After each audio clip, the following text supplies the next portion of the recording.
السلام علیکم ورحمۃ اللہ وبرکاتہ، نحمده ونصلی علی رسولہ الکریم، اما بعد فاعوذ باللہ من الشیطان الرجیم، بسم اللہ الرحمن الرحیم، رب اشرح لی صدری ویسر لی امری واحلل عقدۃ من لسانی یفقہوا قولی۔ آج میں چاہوں گی کہ اپنی بیٹی کی شادی سے متعلق چند چیزیں آپ کے ساتھ شیئر کروں۔ ایک حدیث کے مطابق جب کسی ایسے نوجوان کا رشتہ آئے کہ جس کے دین اور اخلاق سے تم مطمئن ہو تو نہ کرو، ورنہ زمین میں فساد ہوگا۔ اسی چیز کو مد نظر رکھتے ہوئے جب میری بیٹی کا رشتہ آیا تو ہم نے بچے کے دین اور اخلاق کو سامنے رکھتے ہوئے فوراً ہی فیصلہ کر لیا۔ حالانکہ اس وقت اس کی کوئی جاب بھی نہیں تھی، لیکن جب سیکنڈ لاسٹ سیمسٹر کا امتحان دیا اور آخری سیمسٹر اس کا جنوری میں شروع ہو رہا تھا، اس میں یہ ہوا کہ جس دن نکاح ہوا اس دن اس کو کال آئی اور نکاح کے 2 دن بعد اس نے ایک انٹرویو دیا اور ساتھ ہی اس کی جاب بھی ہو گئی۔ اب یہ کہ دوپہر 12 بجے سے رات 8 بجے تک جاب پہ جائے گا اور صبح میں اپنا آخری سیمسٹر جو ہے وہ پورا کرے گا۔ تو میں نے تو یہ بھی کہا کہ آپ اس کی فکر نہیں کریں، مریم آپ کو بالکل تنگ نہیں کرے گی، کوئی مطالبہ نہیں کرے گی، اور میں نے مریم سے بھی کہا کہ تم نے بالکل پریشان نہیں کرنا کسی بھی چیز کے لیے، اور اس کو یکسوئی کے ساتھ پڑھنے دینا ہے۔ اور میں نے کہا کہ آپ دیکھ لیں، اگر آپ سمجھتے ہیں کہ پڑھائی اور جاب دونوں ساتھ چل سکتی ہے تو پڑھیں، اگر نہیں چل سکتی تو پہلے آپ اپنی اسٹڈیز کو کمپلیٹ کر لیں، اس کے بعد آپ اپنی جاب دیکھ لیں، کیونکہ رزق جو ہے وہ اللہ کے ذمہ ہے۔ انسان جب مال اور دین میں سے 2 کا انتخاب کرے تو میں سمجھتی ہوں کہ دین کا انتخاب کرنا چاہیے، کیونکہ دین کے ساتھ مال تو مل جائے گا لیکن مال کے ساتھ دین کا آنا اس کی کوئی گارنٹی نہیں۔ نبی صلی اللہ علیہ وسلم نے فرمایا کہ 4 چیزیں خوش قسمتی کی علامت ہے: نیک بیوی، کھلا گھر، نیک ہمسایہ، اچھی سواری، اور 4 چیزیں بدبختی کی علامت ہے: بری بیوی، برا ہمسایہ، بری سواری اور تنگ گھر۔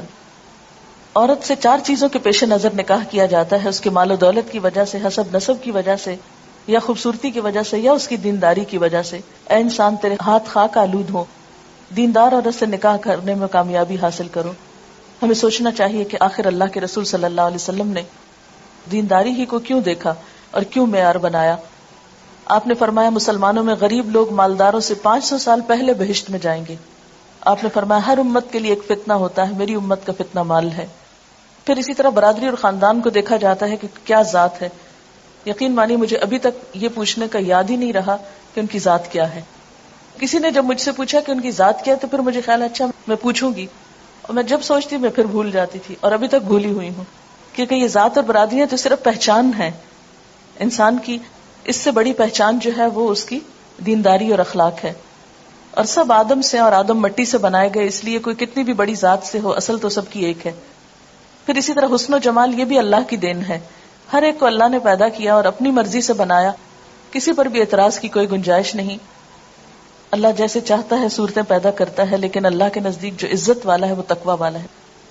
پھر یہ کہ اچھے ساتھی کے لیے دعا بھی کرنی چاہیے، استخارہ کرنا چاہیے، چھان بین یا معلومات لینی چاہیے، اور اگر پہلے سے معلوم ہو اخلاق اور کردار کا تو مزید تجسس اور پیچھا نہیں کرنا چاہیے، کیونکہ کوئی بھی انسان فرشتہ نہیں ہوتا، دنیا میں فرشتوں کی تلاش محال ہے۔ اور اچھے ساتھی کے لیے جو دعائیں ہیں اس میں ایک تو یہ قرآنی دعا ہے اور دوسری حضرت موسیٰ علیہ السلام کی رب انی لما انزلت الی من خیر فقیر۔ پھر استخارہ ہے، اور استخارہ سے کوئی غیب کی خبریں نہیں پتہ چلتی، استخارہ جو ہے وہ اللہ تعالیٰ سے ایک مشورہ ہے کہ اللہ تعالیٰ اگر یہ کام اچھا ہے تو ہمارے لیے آسان کر دے، اور اگر اچھا نہیں تو ہم سے پھیر دے۔ اس میں دعا استخارہ بھی دی گئی ہے CD میں، تاکہ لوگ اگر اسے دیکھیں تو آئندہ اپنے استعمال میں لا سکیں۔ پھر اس میں یہ ہے کہ عموماً جب رشتے کیے جاتے ہیں تو لوگ بہت آرٹیفیشل باتیں کرتے ہیں، جھوٹ سے کام لیتے ہیں، یا یہ کہ لوگوں کے اندر بگاڑ پیدا کرتے ہیں، تو اس سے بھی بچنا چاہیے۔ مشورہ صرف اس سے کرنا چاہیے جو آپ کو صحیح مشورہ دے، اور صرف اس تک بات پہنچائیں جس نے آپ سے مشورہ لیا ہے۔ یہ نہیں کہ آپ irrelevant شخص سے پوچھا، پھر اس نے ایسی باتیں آپ کو بتائیں اور پھر ان باتوں کو کھولنا شروع کر دیا اور رشتہ لیتے لیتے لوگوں کو آپس میں لڑا کے اور فساد ڈال دیا۔ یہ عموماً جو ہمارے ہاں دیکھا جاتا ہے وہ درست نہیں۔ اسی طرح یہ ہے کہ لڑکی کو دیکھ لینا چاہیے اگر لڑکے کی خواہش ہو، اور اس میں یہ ہے کہ تصویر بھی دکھائی جا سکتی ہے اور سامنے بھی دیکھا جا سکتا ہے، لیکن یہ ہے کہ اگر ممکن ہو تو پہلے سے دیکھ کر پھر پیغام بھیجا جائے، یا یہ کہ جب سب بات طے ہو جائے تو پھر آمنے سامنے لا کے دکھایا جا سکتا ہے۔ آپ صلی اللہ علیہ وسلم کو حضرت عائشہ کو دکھایا گیا تھا خواب میں۔ پھر یہ ہے کہ منگنی جب ہو جائے، بات طے ہو جائے، اس میں آپ کو یہ بتا دوں کہ منگنی کے موقع پر ہم نے ایسا نہ تو کوئی تقریب کی، نہ ہی کسی تحفوں کا تبادلہ کیا، نہ ہی انگوٹھی پہنائی، نہ انہوں نے انگوٹھی پہنائی، نہ ہم نے، نہ کوئی کپڑے وہ لائے، نہ ہم نے کپڑے بھیجے، نہ ہی کچھ اور. ہوا یہ کہ جب زبانی کلامی بات پکی ہو گئی تو اس کے بعد نیکسٹ ڈے جیسے خوشی کے موقع پہ کچھ پھول وہ لے کر آئیں مریم کی جو ساس ہیں. جی یہ بھی بتاتی چلوں کہ وہ ہماری 3rd بیچ کی اسٹوڈنٹ تھی اسلام آباد میں، اور عائشہ جو شروع میں یہاں پر کلاس انچارج کے طور پہ کام کرتی تھی وہ ان کی بیٹی ہیں، اور ان لوگوں کو کافی سال سے میں جانتی تھی، اس لیے کوئی ایسی اس میں مزید بات نہیں تھی کسی بھی پریشانی کی. تو الحمدللہ چلتے پھرتے میں ہی بات طے ہو گئی، اور جواب میں ان کی مدر کے لیے خوشبو لے کر گئی، لڑکے کے لیے نہیں، کیونکہ مائیں جو ہیں وہ بچوں کو جنم دیتی ہیں، ان کی تربیت کرتی ہیں، ان کے لیے اتنی تکلیفیں اٹھاتی ہیں. اس لیے مجھے یوں محسوس ہوتا تھا کہ یہ موقع ماں کے لیے بڑی خوشی کا ہوتا ہے نا جب بچوں کے کوئی رشتہ طے ہوتا ہے. ٹھیک ہے بیٹے کے لیے تو بعد میں بھی کچھ ہو جائے گا، لیکن پہلے ماں کا دل خوش کرنا چاہیے. اس لیے اس موقع پر جب جوابی طور پر میں واپس گئی تو پھولوں کی بجائے ایک خوشبو چھوٹی سی لے کر گئی. پھر اسی طرح یہ ہے کہ لڑکے اور لڑکی کی تنہائی میں باتیں نہیں ہونی چاہیے، ٹیلی فون پہ لمبی لمبی گفتگو درست نہیں، چیٹنگ درست نہیں. آپ صلی اللہ علیہ وسلم نے فرمایا عورتوں سے تنہائی میں ملاقات کرنے سے باز رہو. پھر اسی طرح ہاتھ ملانا یا خود انگوٹھی پہنانا یہ باتیں بھی درست نہیں، نبی صلی اللہ علیہ وسلم کا ہاتھ کبھی کسی عورت سے نہیں چھوا تھا. پھر اسی طرح بن سنور کر لڑکے کے ساتھ باہر ڈرائیونگ پہ جانا یا سیر و تفریح کے لیے یہ بھی درست نہیں. پھر یہ کہ رشتہ دیکھنے کے بعد بعض اوقات ہم ریجیکٹ کرتے ہیں تو اس میں طرح طرح کے نقص نکالتے ہیں، ناک ایسا ہے، قد ایسا ہے، رنگ ایسا ہے، اور اس کو ہر جگہ مشہور کرتے پھرتے ہیں. قرآن پاک میں اللہ تعالیٰ فرماتے ہیں کہ آپس میں ایک دوسرے پر تان نہ کرو، کسی کے برے نام نہ رکھو. ایمان لانے کے بعد فسق میں نام پیدا کرنا بہت ہی برا ہے. پھر اسی طرح ہمارے ہاں صرف لڑکے والے پیغام بھیجتے ہیں، لڑکی والے نہیں بھیج سکتے، بہت معیوب سمجھا جاتا ہے. حالانکہ اگر اس میں ہم دیکھتے ہیں کہ حضرت عمر کی بیٹی حضرت حفصہ جو تھی جب وہ بیوہ ہوئی تو وہ خود حضرت ابوبکر کے پاس پیغام لے کر گئے کہ میری بیٹی سے نکاح کر لو. تو اس میں کوئی معیوب بات نہیں ہے. پھر یہ کہ منگنی ہمارے ہاں ایک بہت بڑا فنکشن اور ایک بہت بڑا بوجھ بنتا چلا جا رہا ہے. منگنی کا اصل مقصد یہ ہوتا ہے کہ اس بچی کے لیے پھر کوئی اور پیغام نہ بھیجے، اس کا اعلان کر دیا جائے تاکہ یہ پتہ چلے کہ یہ بچی فلاں سے منسوب ہو چکی ہے. اور فرمایا کہ کوئی مسلمان کسی دوسرے مسلمان کے پیغام پر پیغام نہ بھیجے، نہ کوئی کسی کی فروخت شدہ چیز پہ اپنی چیز بیچے، اور نہ ہی کسی عورت کو نکاح کا پیغام بھیجے جس کے لیے کسی اور نے پیغام بھیجا ہو. پھر یہ ہے کہ اگر ایک پیغام بھیجنے کے بعد ارادہ ترک کر دے تو دوسرا پیغام بھیج سکتا ہے. اس سے پتہ چلتا ہے کہ ہمارا دین ہم سب کے احساسات اور جذبات کا کتنا خیال رکھتا ہے. حضرت علی رضی اللہ تعالیٰ عنہ نے حضرت فاطمہ کے لیے شادی کا پیغام بھجوایا، آپ نے اسے قبول کر لیا، بس یہی منگنی تھی. کیونکہ بات انسان کی یہ عہد سب سے بڑی بات ہوتی ہے. مردوں کے لیے سونے کی انگوٹھی پہننا جو ہے وہ درست نہیں. آپ نے فرمایا کہ تم میں سے کوئی شخص آگ کے انگارے ہاتھ میں پہننا چاہتا ہے تو وہ سونے کی انگوٹھی پہن لیتا ہے. پھر اسی طرح جہیز، بہت سے لوگوں نے یہ سوال کیا کہ آپ نے جہیز میں کیا دیا. بات یہ ہے کہ بلیو می، میں اس سارے عرصے میں ایک دفعہ بھی بازار نہیں گئی. کچھ مریم کو ضرورت کی چیزیں چاہیے تھی، مریم یہاں نہیں تھی، جیسے جوتے لانے تھے تو تیمیہ یا اسما کے سائز پہ ادریس صاحب ساتھ چلے گئے اور یہ لوگ جا کے جوتے لے آئے. اور اسی طرح کسی کے ساتھ ان کو بھیج کر کچھ ضروری چیزیں جو تھی وہ لی گئی. باقی یہ کہ اسلام آباد کا گھر جب سے میں آئی ہوں ایک طرح سے پیک پڑا تھا. جو میری اب فالتو چیزیں تھی استعمال ہونے کا اتفاق، اب مجھے لگ رہا تھا کہ میں نے تو ان کو استعمال نہیں کرنا، وہ میں نے مریم سے کہا کہ بیٹا اب تم ان کو لے جاؤ. وہاں ان کی ساس کہنے لگی کہ ہمیں ضرورت نہیں ہے، اس لیے کہ ہمارے گھر میں سب کچھ ہے. اور مجھے بھی یہی لگتا تھا کہ وہاں پر کوئی جہیز کی ایسا ضرورت نہیں، اس لیے باہر سے تو کوئی اس طرح کی خریداری نہیں کی گئی. کچھ چیزیں جو گھروں میں عام طور پر کچھ نہ کچھ رکھا ہوتا ہے اس کو میں نے نکال کر گھر صاف کر دیا. تو جب وہ کہتے تھے کہ یہ ہم کس طرح سنبھالے تو میں کہتے یہ آپ مجھ پر احسان کریں گے اگر میرے سے یہ چیزیں جو ہے ہٹ جائیں تاکہ میں یہاں آؤں تو مجھے اب سب کچھ خالی خالی صاف ستھرا نظر آئے کہ میں اپنا کام زیادہ بہتر طور پہ کر سکوں. تو الحمدللہ ایسا کوئی فرنیچر نہیں، کوئی کچھ نہیں، بلکہ اس کی جو بڑی نند ہے عائشہ، انہوں نے ان کا جو بیڈ روم ہے اس کا فرنیچر لیا، اور اسی طرح چھوٹی موٹی چیزیں کچھ گفٹ تھے رشتہ داروں کی طرف سے، تو اس میں کام چل گیا. لیکن کوئی ایسی تیاری کہ اس طرح کی لمبی چوڑی شاپنگ یا وہ چیزیں نہیں تھی. جہیز میں عام طور پر یہ ہے کہ قرض لیا جاتا ہے اور اس کے کمائی کے لیے آدمی لوگ جو ہیں وہ رشوت وغیرہ لینے پہ مجبور ہوتے ہیں. بعض اوقات کم چیزیں لانے پہ لڑکی کو تانے دیے جاتے ہیں، اور اسراف اور دکھاوا بھی اس میں بہت ہوتا ہے. تو اس میں یہ تھا کہ انسان ضرورت کی چیز تو اپنے لیے استعمال کرتا ہے، دکھاوے کا معلوم نہیں، اس میں دوسروں کو بتانے کی کیا ضرورت ہے. ایک عالمی ادارے کی رپورٹ کے مطابق پاکستان میں 1 کروڑ سے زائد لڑکیاں شادی کے انتظار میں ہیں. 40 لاکھ لڑکیاں ایسی ہیں جن کی شادی کی عمر بھی گزر گئی ہے. اور اس میں ایک بہت بڑی وجہ کیا ہے؟ جہیز کا نہ ہونا، یہ جہیز کا سٹینڈرڈ کے مطابق نہ ہونا. شادی کس کے ساتھ ہوتی ہے؟ لڑکی کے ساتھ یا جہیز کے ساتھ؟ آدم کے بیٹے کے پاس 2 وادیاں مال و دولت سے بھری ہوں تو وہ تیسری کے لیے خواہش کرے گا. حضرت علی کہتے ہیں کہ حضور صلی اللہ علیہ وسلم نے حضرت فاطمہ کو جہیز میں 1 چادر، 1 مشکیزہ اور 1 چمڑے کا تکیہ دیا تھا جس میں ازخر کی گھاس بھری ہوئی تھی. حضرت اسماء کہتی ہیں کہ فاطمہ جب رخصت کر کے حضرت علی کے ہاں بھیجی گئیں تو ہم نے ان کے گھر میں اس کے سوا کچھ نہ پایا کہ وہاں ریت بچھی ہوئی تھی، 1 تکیہ تھا جو کھجور کی چھال سے بھرا ہوا تھا، 1 گھڑا اور 1 پانی پینے کا پیالہ تھا. یہ کوئی ہماری طرح کا مروجہ جہیز نہیں تھا، انتہائی ضرورت کی چیزیں تھیں. سنت میں جہیز کی کوئی حیثیت نہیں. اور حضرت علی کے لیے وہ چیزیں بھیجنا بھی کس لیے تھا کہ آپ حضرت علی کی بھی کفالت کرتے تھے. گھر کی ضروریات کا انتظام کرنا لڑکی کے والدین کی نہیں، خود لڑکے کی ذمہ داری ہے. اس موقع پر لڑکے کو الٹا مہر دینا ہوتا ہے، اور اس کے لیے بھی ہم نے کوئی ایسی قرارداد طے نہیں کی کہ کتنا ہوگا اور کیا ہوگا. اور انہوں نے پوچھا بھی ہم سے کہ آپ کے ہاں کیا ہوتا ہے. ہم نے کہا ہمارے ہاں کچھ بھی نہیں ہوتا، جو آپ کرنا چاہیں آپ خوشی سے کر سکتے ہیں. عموماً جہیز اس لیے دیا جاتا ہے کہ لڑکی کو وراثت میں حصہ نہ دینا ہو، جبکہ وراثت میں حصہ دینا فرض میں ہے اور جہیز دینا نہ نفل ہے نہ سنت ہے. یہ ویسے اپنی خوشی کی بات ہے، تحفے کے طور پر کچھ بھی آپ دینا چاہیں یا گھر صاف کرنے کے لیے تو دے سکتے ہیں. پھر کچھ رسومات ہمارے ہاں بہت رواج پا گئی ہیں. شادی سے کچھ ہفتے پہلے یا اس کے بعد تاریخ مقرر کرنے کی جو رسم ہوتی ہے. پھر اسی طرح یہ ہے کہ وقت بھی ضائع ہوتا ہے، پیسوں کی بھی ناقدری، عبادات میں کوتاہی.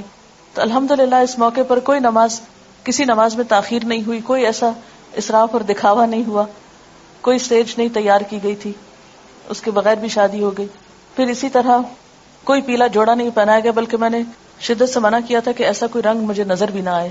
بعضوں کہتا تھا نا کہ بھول کے انسان کوئی ایسی چیز پہلے پہن لیتا ہے. پوری طرح اس رسم کو جو ہے وہ ختم کرنا ہے. اب یہ دیکھیں، یہ 2 تصویریں ہیں، ایک انڈین تصویر ہے اور ایک پاکستانی.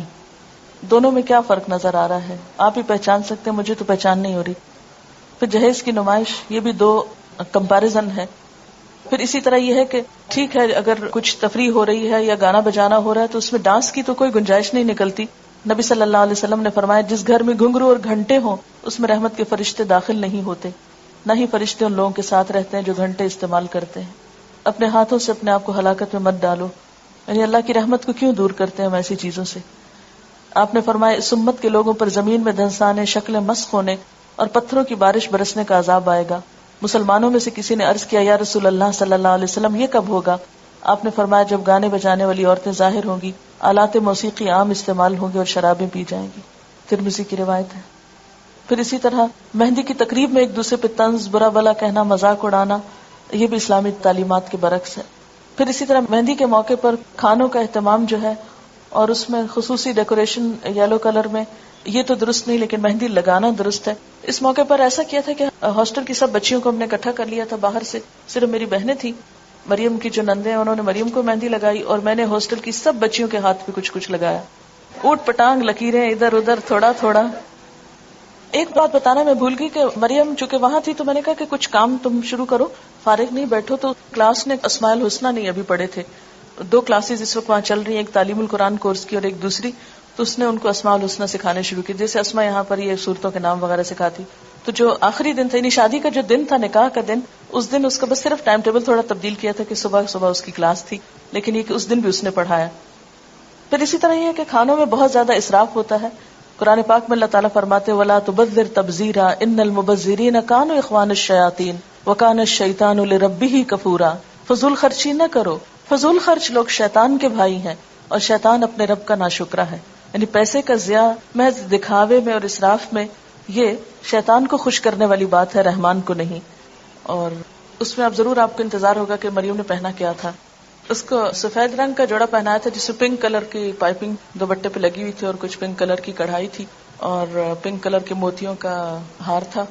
یہ شادی کے موقع پر جو فنکشن تھا اس میں پہنایا تھا. اس کے بعد یہ ہوا کہ جب نکاح ہوا، تقریب ختم ہوئی، دعا ہوئی اور اس کے بعد یہ لوگ چلے گئے واپس. بعد میں جو ہمارے مہمان تھے انہوں نے کچھ کھانا کھایا اور اس میں یہ تھا کہ جو ہاسٹل کی بچیاں تھیں ان کو ہم نے کھانے میں شریک کیا. باہر سے ایس سچ ہم نے کھانے کے لیے لوگوں کو نہیں بلایا تھا، رشتہ داروں کو تو obviously سب جمع تھے، ان کو کھانا کھانا تھا، کچھ دوست بھی، لیکن باقاعدہ اس طرح کی تقریب نہیں تھی یا کھانے کے انویٹیشن جس طرح عموماً دیے جاتے ہیں وہ نہیں تھے. اس کے بعد یہ تھا کہ میں یہ چاہتی تھی کہ مریم سب نمازیں وغیرہ پڑھ لے اور عشاء کی نماز پڑھنے کے بعد اس کی رخصتی ہو تاکہ نماز میں کوئی حرج نہ آئے. کیونکہ اگر دن کو یہ چلی جاتی ہے 5-7 منٹ کے راستے پہ تو گھر تھا، 10 منٹ کا ہارڈلی راستہ ہوگا جہاں اس کو جانا تھا.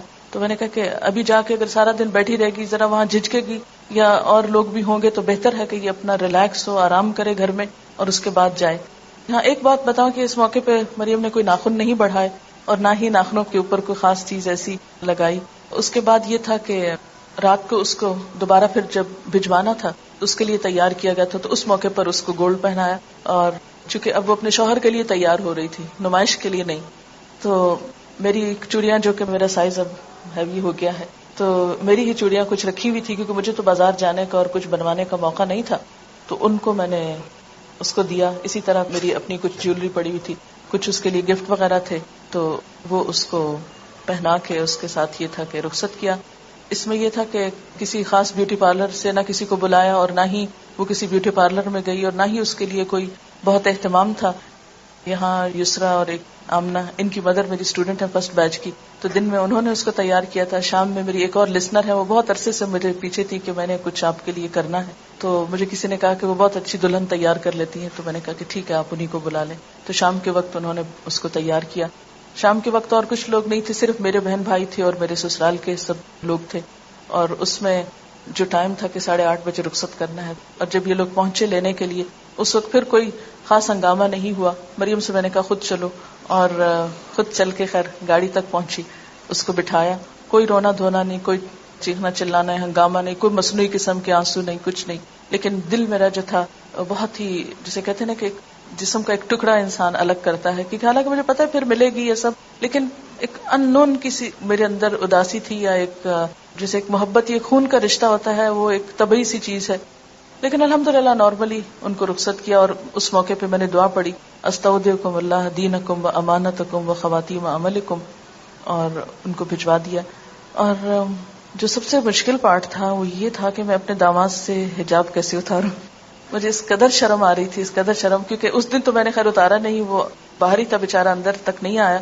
لیکن اگلے دن جب صبح میں مریم ساتھ آئی تو مجھے یہ تھا کہ اب میں کیا کروں. میں چادر لی تھی, تھوڑا سا نیچے کیا, پھر تھوڑا سا تو لیکن اس کے سسر جو ہیں ان کے سامنے میں ابھی تک نہیں جا سکی, کیونکہ میری ہمت نہیں پڑتی تھی کہ میں کس طرح ان کے سامنے جو, کہ وہ الہدا میں پہلے سے ہی الہدا کی تعمیر کرنے میں وہ کافی ایکٹیو رول ادا کرتے رہے ہیں. ہم جب یہاں آ گئے کراچی تو پیچھے سے چونکہ ادریس صاحب وہاں نہیں ہوتے تھے تو پھر بہت سے مسائل جو مرد حل کرتے ہیں تو اس میں وہ بہت ماشاءاللہ کام کرتے رہے. وقتاً فوقت جب انہیں بلایا وہ اسی وقت اٹھ کے آ جاتے تھے.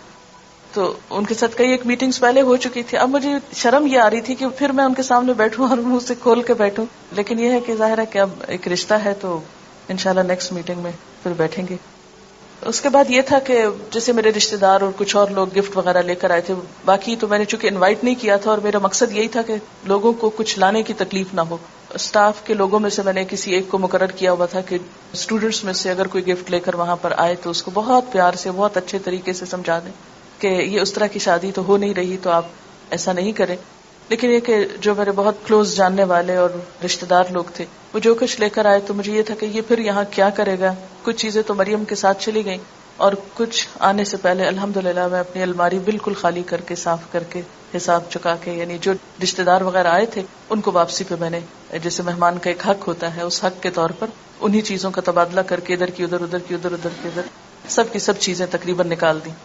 اور ریلیکس ہو کے بالکل فارغ ہو کے میں 29 کو پھر ولیمہ تھا اور 31 کو میں یہاں آ گئی, کیونکہ میرا ارادہ یہ تھا کہ 1 جنوری کو ہم دوبارہ سے اپنا کام پراپر طریقے سے شروع کریں. اور اس میں بھی یہ تھا کہ جیسے 27 کو شادی تھی تو اگلے دن سیٹرڈے کو پھر میری کلاس تھی, اور پھر اسی طرح کلاس جو ہے وہ لی گئی. اور شادی کے موقع پر جیسے بارات اور سہرے کا ہوتا ہے, یہ بھی ہمیں سوچنا چاہیے کہ کس کی تقلید ہے.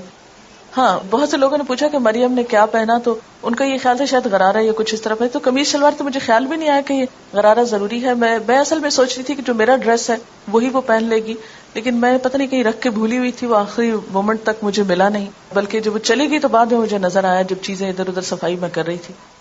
تو بہرحال نکاح کے ارکان جو ہیں ولی کی موجودگی ہونی چاہیے, گواہ ہو, مہر ہو, خطبہ نکاح ہو, ایجاب و قبول ہو اور اعلان نکاح ہو. یہ ہے اصل شادی. ولی کی موجودگی کیوں ضروری ہے, اس کی دلیل کیا ہے, وہ قرآن پاک میں آتی ہے. پھر اس کے بعد ولی میں کون کون لوگ شامل ہیں, پھر اگر کسی کا ولی نہ ہو تو وہ کیا کرے. نیکسٹ, زبردستی نکاح نہ کیا جائے. پھر نکاح میں لڑکی کی رضامندی ضروری ہے, اس سے پوچھا جائے. پھر اسی طرح یہ ہے کہ اگر لڑکی بولتی نہیں، خاموش رہتی، تو یہ خاموشی بھی اس کی اجازت ہے، لیکن رضامندی کے بغیر نکاح درست نہیں. پھر اسی طرح حضرت عائشہ کہتی ہیں، یہ حدیث دلچسپ ہے ذرا پچھلی والی. حضرت عائشہ کہتی ہیں کہ رسول اللہ صلی اللہ علیہ وسلم نے ان سے نکاح کیا جب ان کی عمر 7 سال تھی، اور ان کو آپ کے گھر بھیجا گیا جب ان کی عمر 9 سال تھی، اور ان کے کھلونے ان کے ساتھ تھے. اور جب حضور صلی اللہ علیہ وسلم فوت ہوئے تو ان کی عمر 18 سال تھی. عورت کو خود نکاح کرنے کی اجازت نہیں ہے اپنا. پھر مہر ہے، مہر کا دلیل کیا ہے، پھر مہر کی مقدار کتنی ہے. اس میں ہم حضرت عبد الرحمن بن عوف کی مثال دیکھتے ہیں کہ انہوں نے سونے کی گٹلی کے وزن پر عورت سے شادی کی. آپ نے فرمایا مبارک ہو، ولیمہ کرو، چاہے ایک بکری ہی کیوں نہ. ازواج مطہرات کے مہر جو تھے، حضرت عائشہ نے فرمایا کہ 12 اوقیہ اور 1 نش. پھر حضرت عائشہ نے پوچھا نش جانتے ہو کیا ہے؟ ابو سلمہ نے کہا نہیں.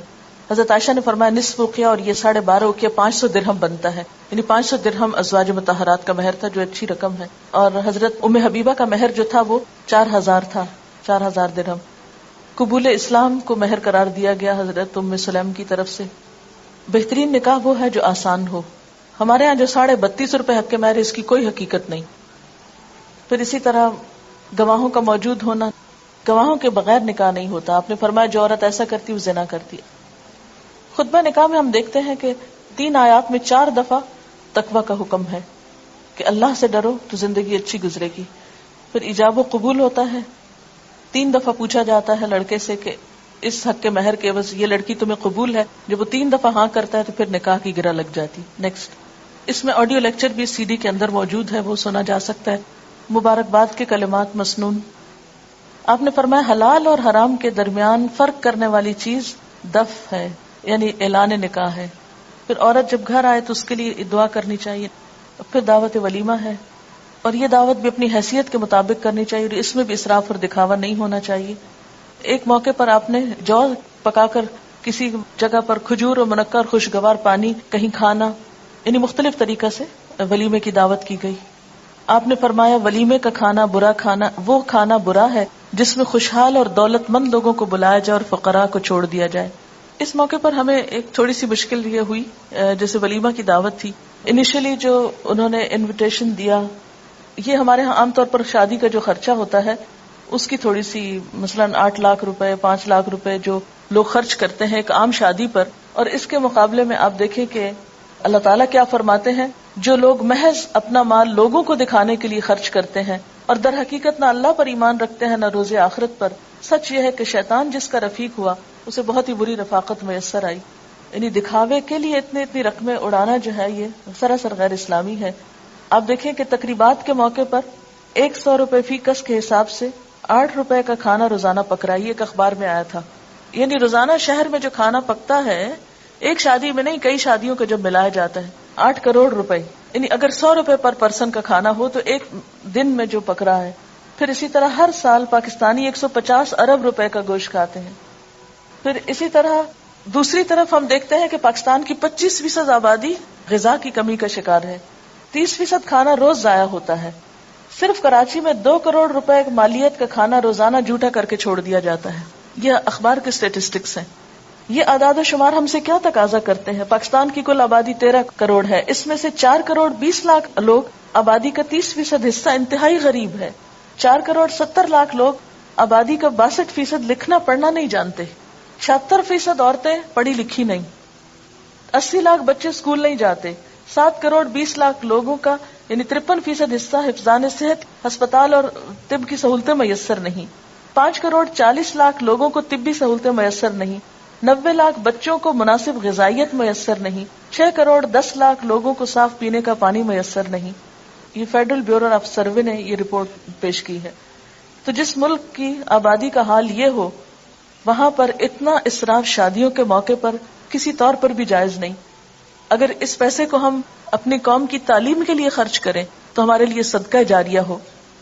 پرائمری اسکول کا 1 سال کا خرچہ 2 لاکھ روپے ہے. ایک بچے کی تعلیم 3,000 روپے سالانہ ایوریج. پروفیشنل کالج میں ایک بچے کی تعلیم 12,000 روپے سالانہ. ٹی بی کے مریض کا علاج 8,000 روپے سالانہ. کیا ایسا نہیں ہو سکتا کہ ہم اپنی شادیوں میں سے کچھ پیسے بچا کر ہم اپنے عوام پر صرف کریں جنہیں ضرورت ہے؟ تو جو لوگ اپنے مال اللہ کی راہ میں صرف کرتے ہیں ان کے خرچ کی مثال ایسی ہے جیسے ایک دانہ بویا جائے اور اس سے 7 بالیں نکلیں، ہر بال میں 100 دانے ہوں اسی طرح اللہ جس کے عمل کو چاہتا ہے افزونی عطا فرماتا ہے، وہ فراخ دست بھی ہے اور علیم بھی ہے۔ ایک اور چیز میں بتانا چاہوں گی، یہاں پر ایک انٹرویو ہے، اس وقت ٹائم نہیں، ہماری ایک اسٹوڈنٹ تھی سارا جو آئی ٹی ڈپارٹمنٹ میں کام کرتی تھی، ان کی شادی کس طرح ہوئی اور اس موقع پر کیا اچھی مثال پیش کی گئی، سی ڈی میں موجود ہے، جو لوگ یہ سی ڈی لیں، سی ڈی باہر فار سیل اب اویلیبل ہے، یعنی عام لوگوں کے لیے بھی اس کو پرنٹ کرا لیا گیا ہے۔ تو اس میں آپ دیکھیں کہ اگر اسی مال کو ہم اپنی دنیا اور آخرت سنوارنے کے لیے استعمال کریں بنسبت اس کے کہ صرف ایک شادی کے موقع کو اپنی ذاتی خواہشات کی تکمیل کے لیے صرف اپنے دل کو یا اپنی آنکھوں کو ٹھنڈا کرنے کے لیے مال خرچ کریں، اس کی بجائے اگر ہم اسے باقاعدہ بہتر طرح استعمال کریں تو دنیا بھی ہماری بہتر ہو سکتی ہے اور آخرت بھی۔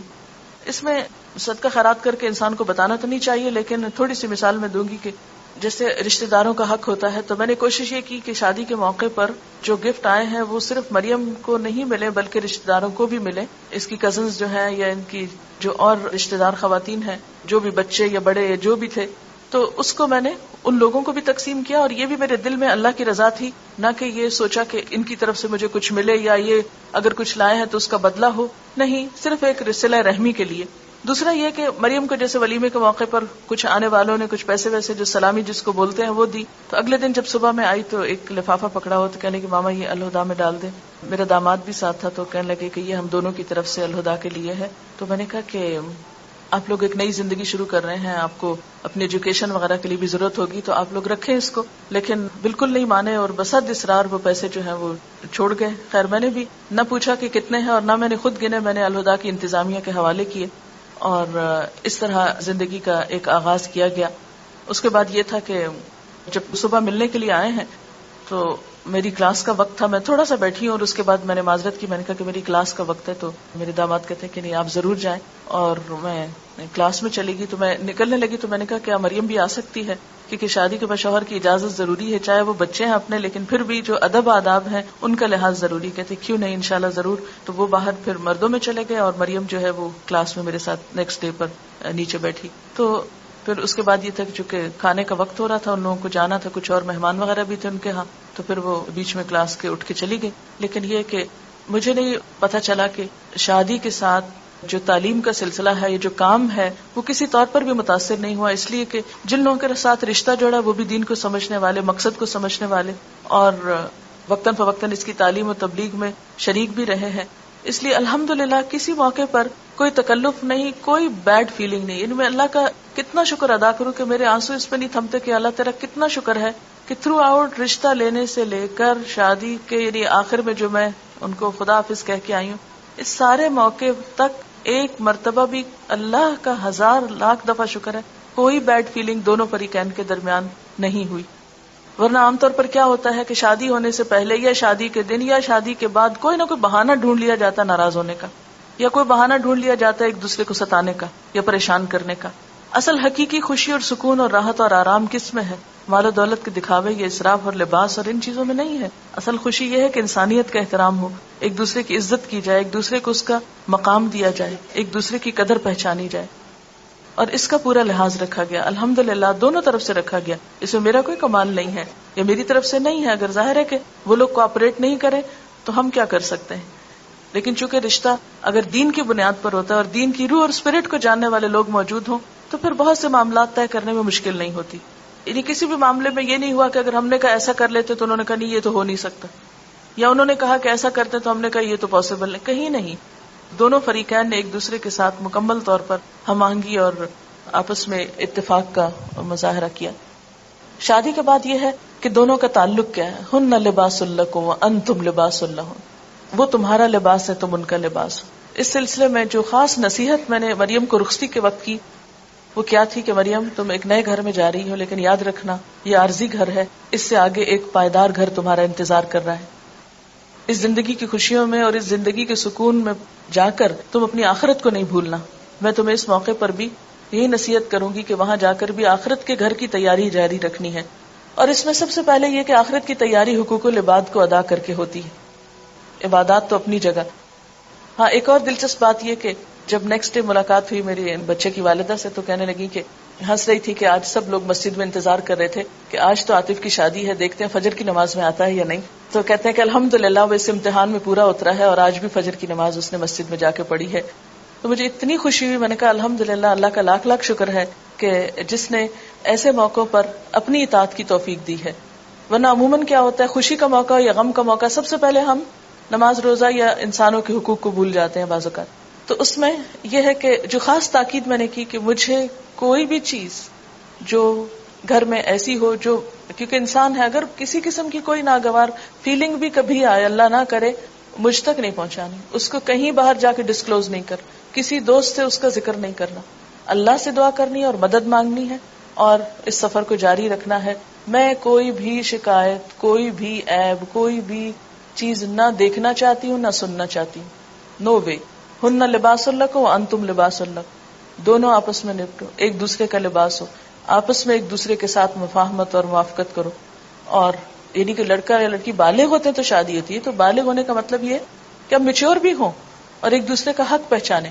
اس میں عموماً یہ ہوتا ہے کہ مائیں خود کریت کریت کے پوچھتی کیا کھایا تھا، کیا پیا تھا، کیا ملا تھا. اچھا مجھے تو یہ بھی یاد نہیں رہا کہ لوگوں نے اس سے پوچھا اچھا تمہیں منہ دکھائی کیا ملا، اس کو سمجھ ہی نہیں پہلے آئی کہ یہ کیا کہہ رہے. لیکن مجھے کوئی انٹرسٹ نہیں ہوا کہ میں جا کے پوچھوں کہ اچھا کیا زیور تھا تمہارا، کیونکہ ہم نے کوئی زیور اس طرح ایسا منگایا نہیں کہ وہ وہاں سے لا کر دیں اور پھر یہ اس طرح پہنے. جو بھی آیا پہنا.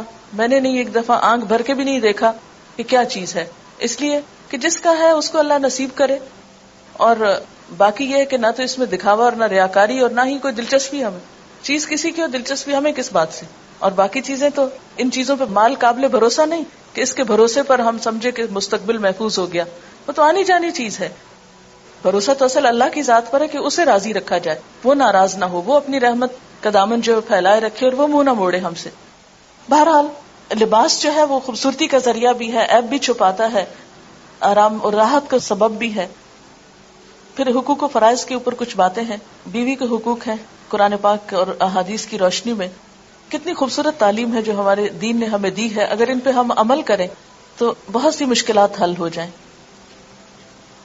حضرت عائشہ فرماتی ہے کہ میں آپ صلی اللہ علیہ وسلم کے ہاں گڑیوں سے کھیلا کرتی تھی، میری سہیلیاں بھی کھیلتی تھی. جب آپ تشریف لاتے تو سب ادھر ادھر چھپ جاتی، آپ ڈھونڈ ڈھونڈ کر ایک ایک کو میرے پاس بھیجتے تاکہ میرے ساتھ کھیلیں. بیوی بچوں پہ خرچ کرنا سب سے زیادہ اجر و ثواب کا باعث ہے. ہمارے ہاں یہ ہے کہ شوہر بیوی کی مدد نہ کرے گھر کے کام میں. میں مریم کو بار بار یہ تاکید کرتی تھی، دیکھو خدمت میں عزت ہے، خدمت سے تمہیں عزت ملے گی، خدمت سے تمہارا مقام بنے گا، خدمت سے محبت ملے گی، خدمت کو نہیں بھولنا. یہ بار بار میں اس کے کان میں ڈالتی رہی ہوں. یہ میں نے ضرور پوچھا کچھ کیا تھا یا نہیں، کیا کیا تھا، تو بتا رہی تھی کہ میں نے چھوٹا چھوٹا یہ کام شروع کیا لیکن ابھی مجھے کوئی کرنے نہیں دے رہا. تو اور عاطف ساتھ لگ جاتا ہے نا کہ چھوٹی چھوٹی چیزوں میں ساتھ مدد کرتا ہے. اب اس میں یہ ہے کہ ایک انجوائمنٹ بھی ہے مل کر کام کرنے میں، اور ایک سنت رسول صلی اللہ علیہ وسلم بھی ہے. پھر شوہر کے حقوق ہیں، اطاعت ہے. میں نے خاص تاکید کی کہ دیکھو اس سے پوچھے بغیر کوئی کام نہیں کرنا، نہ کسی کو اپنے گھر آنے کے لیے دعوت دینا اس سے پوچھے بغیر، نہ ہی پوچھے بغیر کہیں جانا. ہوا یہ کہ جب ولیمے کے بعد سب خاندان والے لوگ آپس میں مل رہے تھے تو میرے بھائی کھڑے تھے سب، تو میرے جو بھائی وہ کہنے لگے کہ مریم کل آپ لوگ ہمارے ہاں کھانے پر آ جائیں، پھر میں بھی چلی جاؤں گی تو بہتر ہے کہ سارا خاندان وہاں پر جمع ہو جائے. تو عاطف نے کہا ٹھیک ہے ہم آ جائیں گے. میں نے کہا نہیں عاطف، امی ابو سے پوچھ کر پھر ہاں کریں، تاکہ یہ نہ ہو کہ ابھی بچے ہیں، ابھی والدین ساتھ ہیں تو والدین کے مشورے سے ہی کہیں کمٹمنٹ کی جائے. تو مریم کو بھی بار بار میں یہ تاکید کرتی رہی، دیکھو پوچھے بغیر خود سے فیصلے نہیں کرنے بیٹھ جانا، ساتھ لے کر سب کچھ چلنا. قیامت کے دن اللہ تعالیٰ اس عورت کی طرف نظر اٹھا کے نہ دیکھے گا جو شوہر کی ناشکری ہوگی، حالانکہ عورت کسی وقت بھی شوہر سے بے نیاز نہیں ہو سکتی. نبی صلی اللہ علیہ وسلم نے فرمایا مومن کے لیے خوف خدا کے بعد سب سے زیادہ مفید اور باعث خیر نعمت نیک بیوی ہے. جب وہ اسے کسی کام کا کہے تو خوشی سے کر دے، جب اس پہ نگاہ ڈالے تو خوش کر دے، جب اس کے بھروسے پہ قسم کھا بیٹھے تو قسم پوری کر دے، جب وہ کہیں چلا جائے تو اس کے پیچھے اپنی عزت و آبرو کی حفاظت کرے، شوہر کے مال و اسباب کی نگرانی میں شوہر کی خیر خواہ اور وفادار رہے. پھر یہ کہ سسرال سے اچھا سلوک جب تک نہ ہو اس وقت تک بات نہیں بنتی. تو اس پر بھی ایک آڈیو لیکچر ہے چھوٹا سا. کیا ہم نے کبھی سوچا ہم اخلاق سے وہ فتح حاصل کر سکتے ہیں جو بڑی بڑی جنگوں سے حاصل نہیں ہوتی، یعنی دلوں کو تسخیر کر کے ان پہ حکمرانی کر سکتے ہیں. دعا بھی مانگنی چاہیے، ربنا ھب لنا من ازواجنا وذریاتنا قرۃ اعین واجعلنا للمتقین اماما. یہ CD یہاں کی ملٹی میڈیا ڈپارٹمنٹ نے تیار کی تھی اور یہ اب سیل کے لیے اویلیبل ہے. جو بھی آج کل شادیوں کا موسم ہے، آپ خرید کر لوگوں کو شادی کے تحفے کے طور پر دے سکتے ہیں. ہو سکتا ہے کوئی بات ان کی سمجھ میں آ جائے اور ان کی زندگی بھی سنور جائے انشاءاللہ تعالی. جو لوگ شادی پر گئے ہوئے تھے تو میں چاہ رہی تھی کہ وہ بھی اپنی تھوڑی سی فیلنگ بتا دیں تو اچھا ہے. السلام علیکم. میڈم نے سب کچھ خود ہی بتا دیا سارا. میرے ذہن میں بھی یہی سب باتیں تھیں، لیکن ایک چیز جو مجھے وہاں فیل ہوئی وہ یہ کہ اصل میں اس دن کلاس میں جب یہ شادی کا سب کچھ فنکشن ہو رہا تھا تو دل خوش تھا بہت زیادہ. ہم اور کچھ نہیں کر رہے تھے، یا تو سوائے اس کے کہ اگر نظمیں پڑھ رہے تھے لوگ تو ہم بھی شامل ہو جائیں یا پھر تکبیرات، لیکن فیلنگز یہ تھیں کہ ہم ٹوٹلی انوالو ہیں اس خوشی میں. اور مجھے قرآن مجید کی وہ آیت یاد آ رہی تھی جس میں آپ صلی اللہ علیہ وسلم کے بارے میں کہا گیا نا کہ ان کو اس لیے بھیجا گیا تاکہ وہ تمہارے اوپر جو بوجھ لادے گئے ان کو اتاریں. تو مجھے بھی یہ شادی دیکھ کر ایسا لگ رہا تھا جیسے ہمارے اوپر سے بہت سارے بوجھ اتار دیے گئے ہوں نا، بہت ریلیکس کر دیا ہمیں. تو اسی وجہ سے اندر دل خوش تھا کہ بہت ہلکی شادی لگ رہی تھی، خوشی بھی بہت زیادہ تھی اور کوئی مشکل اور کوئی بوجھ اس طرح کی کوئی چیز فیل نہیں ہو رہی تھی. اس کے علاوہ میں نے میڈم سے بہت سیکھا اس میں یہ کہ ایک تو میڈم کی خوشی سے کہ عموماً مائیں بہت غمگین اور اس طرح کی نظر آتی ہیں، لیکن الحمدللہ کہ ان کو دیکھ دیکھ کے اور بھی زیادہ خوشی ہو رہی تھی. اور پھر جب کھانے کا ٹائم تھا ہمارا تو سب لوگ کھانا کھا رہے تھے، مہمان وغیرہ جو یہاں سے کچھ لوگ گئے ہوئے تھے اور بھی جو کچھ لوگ مہمان کے طور پہ آئے ہوئے تھے. تو میڈم خود ان سب کو دیکھ رہی تھی. میں کھا رہی تھی اور میں نے ایک دم دیکھا جب میڈم ادھر ادھر گھوم رہے ہیں، پوچھ رہے ہیں کہ آپ لوگوں نے لیا یا نہیں لیا، آپ کو کچھ چاہیے یا نہیں چاہیے. تو مجھ سے کھایا نہیں جا رہا تھا، مجھے سمجھ نہیں آ رہا تھا کہ میں اٹھ کے ان کو بٹھاؤں، کیسے ان کو کہوں کہ میں چیک کرتی ہوں. لیکن ہر کوئی منع کر رہا تھا میڈم کو کہ آپ لیں آپ بیٹھے، لیکن وہ ہر ایک کپ کے پاس جا جا کر خود چیک کر رہی تھی. تو میں نے بہت سیکھا کہ ہم بالکل ایسے موقعوں پر کاموں سے فارغ ہو کر بیٹھ جاتے ہیں نا، ایسے موقعوں پر بھی اتنی مصروفیت کے باوجود بھی ان چیزوں میں خود انوالو رہنا. تو اور یہی چیز میں نے ولیمے میں بھی میڈم سے بہت سیکھی کہ تھوڑی دیر ایک جگہ میڈم بیٹھ رہی تھی اور جب ایک ہلکا بن جاتا تو میڈم ہاتھ چھوڑ کے کسی اور جگہ پہ جا کے بیٹھ جاتی. جب وہاں پر مزید ایک ہلکا بنتا کچھ باتیں کراتی تو پھر کہیں اور چلی جاتی. ایسا جب کھانے کا ٹائم ہوا تو سب کو میڈم نے خود کہا کہ آپ لوگ اٹھیں اور لیں. الگ سے میڈم نے اپنے لیے کھانا نہیں لگوانے دیا کہ الگ ٹیبل لگے اور وہاں پہ بیٹھ کے کھائیں. تو اور خود میڈم نے پھر اپنے لیے کھانا لیا جس طرح باقی سب مہمان لے رہے تھے، تو اسی طرح میڈم نے خود ڈالا بھی لیا بھی. اور جیسے میڈم بتا رہی ہیں کہ میڈم نے مریم کو نصیحتیں کی اپنے سسرال کے بارے میں اور ان چیزوں کے بارے میں، تو اسی طرح جب میڈم کھانا کھانے لگی ولیمے والے دن تو میں میڈم کے پاس ہی بیٹھی ہوئی تھی. اتنے کچھ مہمان آئے تو میں تو نہیں جانتی تھی ان کو، لیکن میڈم نے ان کو ایک دم دیکھا اور ایک دم کھڑی ہو گئی، کہتی ہے میرا سسرال تو اب آیا. اور میڈم فوراً آگے گئی اور جا کے وہیں اپنی سب چیزیں چھوڑ کے اور جا کر ان کو ملی اور پھر اپنی ساس کو انہوں نے آ کے بٹھایا چیئر پہ اور باقی سب لوگوں کا مجھے بھی بتایا کہ میری فلاں میری یہ ہیں فلاں میری یہ ہیں. تو میں نے بہت سیکھا کہ جو نصیحتیں وہ اپنی بیٹی کو کر رہی ہیں وہی ساری چیزیں ان کی اپنی پریکٹیکل لائف میں بھی ہیں. تو اللہ کرے کہ ہم سب ایسی ہی بنے. السلام علیکم. جب میڈم بات کر رہی تھی کہ مہندی سب کو وہاں لگی تو میں دیکھ رہی تھی کہ بہت حسرت بھری آوازیں آ رہی تھیں. تو میں بتانا چاہ رہی تھی کہ جو چیز نصیب میں نہ ہو وہ نہیں ملتی. ہم یہاں سے شریک ہونے وہاں گئے تھے لیکن مہندی نہیں لگوا سکے کیونکہ لیٹ ہو گئے تھے. دوسری بات یہ کہ ایک اور جو ایکسپیرینس میں شیئر کرنا چاہوں گی وہ یہ کہ جب جن دنوں یہ شادی تھی وہیں پر مجھے ایک اور شادی اٹینڈ کرنے کا اتفاق ہوا نیکسٹ ڈے اپنے عزیزوں میں. وہ بالکل روایتی شادی تھی، وہی 10 دن چلنے والی. اور اس میں جس دن شریک ہوئی وہ شادی کا دن تھا، تو جو 10 دنوں میں ہو چکا تھا وہ سامنے آ چکا تھا. کافی اختلافی چیزیں مجھے نظر آ رہی تھی، شکوے شکایات کہ مہندی والے دن انہوں نے یہ کہہ دیا، مایوں میں یوں ہو گیا. اور اینڈ جو ہے وہ نکاح والے دن ہوا کہ چھوٹی چھوٹی سی باتوں پر اختلافات ہونے لگے. مثلا یہ کہ مہر پہ پہلے تھوڑا سا اختلاف، اس کے بعد جو چیز ایک بہت عجیب لگی وہ عموماً ہمارے ہاں شادیوں میں ہوتی ہے، وہ یہ ایک رسم ہے کہ شادی میں لڑکی کے ساتھ کوئی نہ کوئی اس کے ساتھ جاتا ہے. اب لڑکی والوں کا یہ تقاضا تھا کہ ہمارا رواج ہے کہ لڑکی کے ساتھ گاڑی میں اس کی بھابھی بیٹھے گی، اور جو لڑکے والے تھے وہ کہتے تھے جی یہ تو ہو ہی نہیں سکتا، ہمارا رواج ہے کہ اس کی ماں بیٹھے گی لڑکی کے ساتھ. کافی دیر رخصتی رکی رہی اس بات پر. میں اتنا دکھ ہو رہا تھا مجھے یہ دیکھ دیکھ کے کہ یہ وہ چیزیں اصل یعنی یہ شادی کی دیکھنے والی یا کرنے والی یہ کام نہیں ہے کہ جن پر ہم اختلاف لے کے بیٹھے ہوئے. پھر ہوتا یہ ہے کہ جب بعد میں کئی سالوں بعد بھی وہ بات ہوتی تو یہ بات آتی کہ ہاں آپ لوگوں نے تو شادی کے موقع پہ بھی ہمارے ساتھ یہی کیا تھا. ہم بھولتے نہیں ہیں نا کیونکہ بیس خراب بن گئی. واپس جب ہم آئے ہیں تو جو ایک اور ایکسپیرینس ہے وہ یہ کہ سب سے زیادہ جو سوال مجھ سے پوچھا گیا، سب سے پوچھا گیا ہوگا وہ یہ کہ مریم نے پہنا کیا تھا. اچھا ان کو جب بتاتے تھے کہ جیسے میڈم نے کہا کہ آف وائٹ سا سوٹ تھا لائٹ کام والا، تو اتنا بڑا سا کوسچن مارک جو تھا نا وہ چہروں پہ بھی نظر آتا تھا. اور یہ پوچھا جاتا تھا کہ بس یہ ہی یعنی غرارے کے بغیر ہی، مطلب یہ کہ غرارے کے بغیر نکاح کیسے ہو گیا. کیونکہ ہمارے یہاں تو لازم و ملزوم ہے نا، بہت ہیوی جوڑا 40-50 ہزار کا اور نکاح. لیکن الحمدللہ ہم سب تیار بھی ہوئے، ہم نے بھی اچھے کپڑے پہنے، وہاں سب نے پہنا، کھایا پیا بھی، انجوائے بھی کیا، اور شادی بھی ہو گئی اور سادگی کے ساتھ ہو گئی الحمدللہ. السلام علیکم. اور سب باتیں تو بتا دی آپ لوگوں کو. میں جو شیئر کرنا چاہوں گی وہ یہ کہ مہندی جو لگ رہی تھی اس میں پتا چلا کہ میڈم لڑکیوں کے ہاتھوں پہ اللہ لکھ رہی تھی. تو خیال یہ ہے کہ جو دل میں ہوتا ہے نا انسان کے اوپر چھایا ہوا ہو، وہی پھر اس کے ہاتھ سے بھی نکلتا ہے اور زبان سے بھی نکلتا ہے.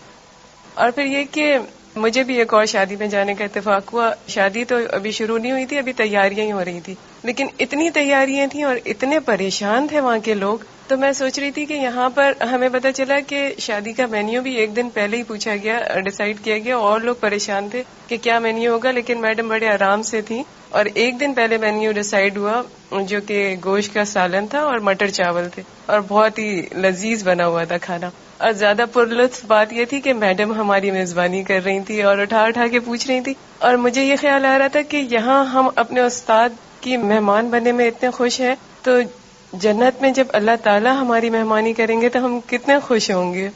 اور پھر یہ کہ شادی میں یوں ہی ہوتا ہے نا کہ ہم چاہتے ہیں کہ ہم کو امپورٹنس ملے، ہم جاتے اس لیے ہیں نا. اور ہوتا یوں ہے شادیوں میں کہ لوگ لڑکے لڑکی والے اپنے میں مصروف ہوتے ہیں، ایک دوسرے کو دیکھتے ہیں، ایک دوسرے کے کپڑے دیکھتے ہیں. یا ایسا کوئی جھنجھٹ نہیں تھا نا ایک دوسرے کے کپڑے دیکھ کے پریشان ہو. ہم لوگ کا سفر کراچی سے شروع ہوا، اس وقت سے لے کر اینڈ تک میڈم کو اپنے مہمانوں کی بڑی فکر تھی. وہ کب آئے، کہاں بیٹھے، کیسے رہے، انہوں نے گھوما پھرا یا نہیں، اور کیا کیا کیا، وہ سب چیزیں ہم لوگوں نے بہت زیادہ انجوائے کی. السلام علیکم ورحمۃ اللہ وبرکاتہ. مریم کی شادی بالکل آل ٹوگیدر ایک بہت ڈفرینٹ ایکسپیرینس تھا، اور ظاہر بات اور سب لوگوں کی طرح مجھے بھی بہت شوق تھا، اور یہ آنر لینا کہ میڈم جو ہے ہماری میزبان ہو، یہ ساری چیزیں بہت زیادہ مجھے فیسینیٹ کری تھی. اللہ تعالیٰ نے مجھے وہاں پہنچا بھی دیا. جو چیز مجھے سب سے زیادہ خوبصورت اور اچھی لگی اور دل چاہا کہ یہ ایسی چیز سارے معاشرے میں ہو، وہ یہ تمام غیر ضروری چیزیں جن کے پر ہم اتنا ایمفیسائز کر دیتے ہیں اور اصل چیز جو لڑکی کی تربیت ہے وہی بھول جاتے ہیں. اور اس میں میڈم کو میں نے ایک ایسی ماں کے رول میں دیکھا. مجھے معلوم ہے اداس تھی میم، یہاں تک آنے کے بعد بھی اداس تھی، اور ان کو ریکور ہونے میں یہ پورا ہفتہ لگا ہے، آئی نو دیٹ. لیکن انہوں نے مریم کے سامنے جن جذبات کا اظہار کیا جو کہ اس کو حوصلہ دینے کے لیے بہت زیادہ فائدہ مند تھا. اور پھر میں نے دیکھا کہ جذبات پر کنٹرول، کہ چونکہ ماں خود ہی پریشان ہو کہ ہلکان ہو کہ لڑکیوں کو اتنا انسیکیور کر دیتی ہیں کہ وہ لڑکیاں جا کر اگر وہاں پہ سسرال سیکیور کرنے والی بھی ہو تب بھی وہ سیکیور نہیں ہو پاتی، کیونکہ ماں ہی انسیکیور کر رہی ہوتی ہے ان کو. اور دوسری چیز جو مجھے خوبصورت لگی وہ یہ کہ جب میری اسی وقت فلائٹ میری لیٹ ہو گئی تھی، تو جب میں پہنچی ہوں تو یہ سب شروع ہونے والا تھا. تو مجھے بالکل انٹرنس پہ اسما اور تیمیہ اور عائشہ کی جو چھوٹی بہن، وہ سب بہت ماشاءاللہ بہت پیاری تیار ہوئی ہوئی، اور سب ان کو، اور وہ اتنی خوش، ان کے چہروں پہ خوشی، اور وہ ہم سب بھی آف کورس سب کے سب بہت خوش تھے. اور مریم بھی ماشاءاللہ بہت پیاری لگ رہی تھی، اور اس کے چہرے پہ اتنی انوسینس تھی جو کہ عام طور پر وہ جو اوپری میک اپ اور اتنی زیادہ لڑکیوں کو پریشان کر کے وہ مصنوعی طور پر وہ جو خوبصورت بننے کا ایک معیار حاصل کرنا ہوتا ہے، اس کی دہشت جو ہوتی ہے لڑکیوں پہ، وہ اس کے چہرے پہ نہیں مجھے نظر آئی. اور بہت انوسینس سی خوشی تھی، بہت پیاری سی مسکراہٹ تھی اس کی، اور بہت پیاری چھوٹی سی لگ رہی تھی نا وہ، کہ اتنی مجھے بہت پیار آ رہا تھا اس کے اوپر. اور پھر جیسے کہ مہمانوں وغیرہ کا میم کا جو رول تھا، ایک ماں کے طور پر اور ایک گھریلو خاتون کے طور پر اور ایک میزبان کے طور پر، وہ مجھے بہت خوبصورت لگا جیسے کہ ابھی ذکر کیا گیا. اور پھر سب سے اچھی بات یہ تھی کہ کوئی ایسا نہیں تھا کہ تقویٰ ہے تو تیاری نہیں ہے. ولیمے والے دن بھی ماشاءاللہ سب کے سب اتنے اچھے تیار ہوئے تھے، میم بھی اتنی پیاری لگ رہی تھی، اور سب لوگ کے پہچانے نہیں جا رہے تھے. مجھے بھی کوئی نہیں پہچان رہا تھا اور میں بھی کسی کو نہیں پہچان رہی تھی. الحمدللہ that was the beautiful part کہ ہم الحمدللہ جب خوشی کا موقع آئے گا تو سب کے سب اچھے سے تیار بھی ہوں گے، سب زینت بھی کریں گے. And that was totally segregated شادی. یہ لائک ولیمہ جو تھا ٹوٹلی سیگریگیٹڈ تھا. یہاں پر بہت زمانے بعد میں نے کوئی بہت اچھی سیگریگیٹڈ شادی دیکھی جس میں کہ بہت اچھا تیار ہونے کا موقع ملا. اور یہ ہوا کہ ون آن ون سیگریگیشن تو ہوتا ہے لیکن کانسٹنٹلی ویٹرز وغیرہ یا کچھ نہ کچھ آتے رہتے ہیں، لیکن یہاں پر ایسا کچھ نہیں ہوا. اور مریم بھی کوئی ایسی بہت آرٹیفیشل دلہن کے طور پہ نہیں بیٹھی ہوئی تھی، بلکہ وہ بھی بہت کیجول سی تھی. اور آف کورس میم کی میزبانی تو کہ وہ ہمیں اصرار کر رہی تھی کہ آپ لیں، that was the an honour, جو کہ واقعی بہت ہی خوبصورت لگا. اور اس ساری چیز میں مجھے یہ بات یہ لگی کہ جو شخص جس کی زندگی میں مقاصد ہوں، ایک ٹرو پرپز ہو، جیسے کل بھی ہم بات کر رہے تھے خوشو کی، کہ وہ ٹوٹلی فوکسڈ ہوتا ہے تو یہ زندگی کی ساری چیزیں تو ساتھ چلتی ہیں.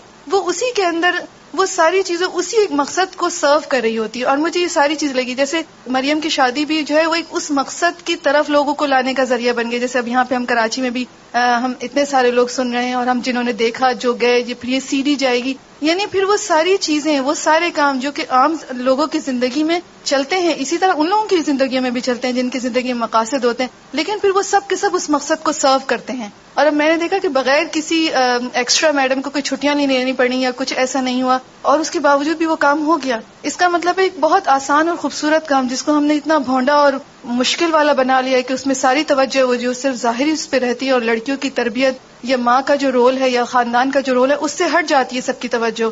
جیسے کہ ابھی وہ بتا رہی تھی کہ لڑائیاں شروع ہو گئیں, اب اس میں کسی نے فوکس نہیں کیا کہ وہ جو لڑکی جا رہی ہے وہ جس لڑکی کی شادی ہو رہی ہے ان کو کیا کرنا ہے. اصل تو کام یہ ہے نا اس شادی کا. تو اللہ کرے کہ یہ شادی ایسی ہوئی ہو کہ جس کی وجہ سے بہت ساری شادیاں بہت اچھی ہو جائیں اور بہت ساری دعائیں ہماری ان دونوں کے لیے. اور مجھے ایئرپورٹ پہ آتے ہوئے میم کو وہ خداحافظ کرنے آئی تھی تو میں میڈم کو یہ دیکھ رہی تھی کہ میڈم نے بہت خوش اور نارمل اور بہت پرسکون سے انداز میں اس کو خداحافظ کر رہی تھی اور وہ دونوں بھی بہت خوش ماشاءاللہ لگ رہے تھے. تو بہت ساری دعاؤں کے ساتھ ہم سب کی دعائیں ان کے ساتھ ہیں اور اللہ تعالیٰ ہمارے معاشرے میں ایسی ہی شادیاں سمپل اور جو کہ انسانوں کے رویوں اور انسانوں کے جذبات اور بہترین اخلاق کے ساتھ اور شرافت اور دینداری کے ساتھ ہوں, ایسی ہی شادیاں ہوں. مریم اور میرا ساتھ کافی رہا کیونکہ ہم لوگوں کی ایج بالکل سیم ہے تو ہم لوگوں کی دوستی بھی بہت زیادہ ہے. اور اب جو مجھے لگتا ہے وہ یہ کہ میرے گھر ایک دوست آئی ہوئی ہے بس, اور کچھ بھی نہیں. ایک نند اور بھابھی کا کانسیپٹ بالکل نہیں ہے. جب ابھی فرحت آنٹی نے کہا کہ نند آ رہی ہے تو مجھے بہت عجیب سا لگ رہا تھا کہ پتہ نہیں کیا چیز آ رہی ہے.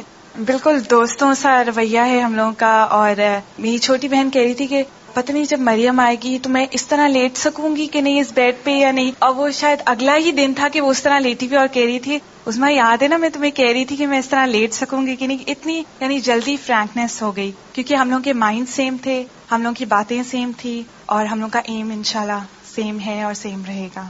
ایک اور چھوٹی سی بات جو کہ سر کے حوالے سے کہ اتفاق سے سر ولیمے کے نیکسٹ ڈے مجھے ملے الہدا میں, تو میں نے ان کو سلام کر کے مبارکباد دی. اور میرے ساتھ ایک اور میری کولیگ تھی تو انہوں نے پوچھا سر کیسا فیل ہو رہا ہے آپ کو. تو انہوں نے کہا کہ تھوڑی دیر وہ رکے پھر کہنے لگے کہ ایک پلا پلایا بیٹا مل گیا. اور میں یہ سوچ رہی تھی کہ کتنی پازیٹیوٹی دین انسان کو کتنا پازیٹیو بنا دیتا ہے کہ انہوں نے یہ نہیں کہا کہ ہاں بیٹی چلی گئی گھر خالی ہو گیا. انہوں نے اپنے ایکسپریشن کا اظہار کیا کہ دکھ ہوا لیکن آج جب میں نے صبح اس سے ملا تو میرا مطلب وہ دکھ یا اداسی ختم ہو گئی. لیکن پہلی جو بات ان کی زبان سے نکلی وہ اتنی پازیٹیو بات تھی کہ انہوں نے کہا مجھے پلا پلایا بیٹا مل گیا. جب مریم اور وہ دونوں مل کے ماما مجھے کہتے ہیں تو مجھے اتنا عجیب لگتا ہے کہ اتنا بڑا بیٹا ماشاءاللہ. اور کوئی فوٹو سیشن نہیں ہوا. مجھے بس تھوڑا سا افسوس یہ تھا کہ میرا انیشلی پروگرام یہی تھا کہ اس کلاس میں یہاں پر سب ہوگا, لیکن بس اللہ کو شاید یہی منظور تھا کہ وہاں جا کر مجھے لگا کہ مریم تھوڑا سیٹل ہو رہی ہے موسم کے اعتبار سے. اور پھر میں نے کہا کہ اب اس میں مجھے پھر ایک بلا وجہ کا تکلف لگا کہ مریم کو واپس لاؤں, خود آؤں. اور ساتھ یہ ہے کہ یہ سب لوگ وہاں سے ٹریول کر کے یہاں آئے, یہاں سے صرف نکاح کر کے پھر واپس جائیں, پھر ولیمہ کریں. موسم کا اتنا فرق ہے, ان لوگوں کے لیے پریشانی ہوگی. تو میں نے کہا کہ ہم نے تو آنا ہی ہے ولیمے پہ, کیوں نہ ہم یہیں آ جائیں اور یہیں سے نکاح ہو جائے. تو اس سہولت کو دیکھ کے پھر میں نے, اور پھر یہ کہ میری بھی اور ادریس صاحب کی سب رشتہ دار اور فیملی وغیرہ جو تھی وہ اسی طرف رہتے ہیں, تو مجھے یہ تھا کہ ان سب میں سے کچھ کو تو کراچی آنا پڑے گا. بیچارے آئیں گے اور رہ بھی نہیں پائیں گے اور پھر الٹے پاؤں واپس پھر جائیں گے, پھر وہاں ولیمہ اٹینڈ کریں گے, تو سب کو زحمت دینے والی بات ہے. لیکن یہ کہ انشاءاللہ اگر اللہ تعالیٰ نے پھر کوئی موقع زندگی میں دیا یہاں تو کسی اور موقع پر صحیح انشاءاللہ. السلام علیکم. الحمدللہ مجھے بھی موقع ملا جانے کا. بالکل ڈفرینٹ ایکسپیرینس تھا. جو کچھ دیکھا وہ مجھے ایسا لگتا ہے میں بتا نہیں سکوں گی. اور الحمدللہ اتنی خوشی تھی کہ کئی بار آنکھوں میں آنسو آتے تھے, اور کہ اللہ تعالیٰ اس دنیا میں آج کل کے دور میں اس طرح کی شادی کو, یعنی جو کچھ میڈم اس سے پہلے نکاح کے درس میں جو کچھ کہتی رہیں تو وہ انہوں نے عملی طور پہ کر کے دکھایا. اور سب سے بڑی بات یہ ہے کہ وہاں کا پریمیسز مجھے بہت اچھا لگا. الہدا کا جو سارا سیٹ اپ ہے وہ بہت اچھا تھا. اور دعا میری ہر دم یہی رہی کہ اللہ تعالیٰ ہمیں اس طرح کی یہاں پر بھی ایک جگہ عطا فرمائے.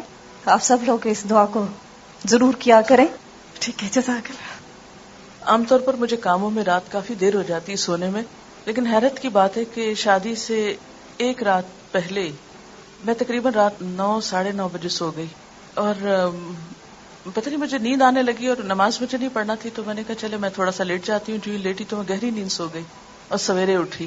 تو میں سوچ رہی تھی کہ عام طور پر شادیوں پر لوگوں کی نیند کتنی خراب ہوتی ہے اور کتنے رات کو دیر سے سوتے ہیں، پھر صبح کی نماز نہیں ہوتی، پھر دن میں نمازیں جاری ہوتی ہیں.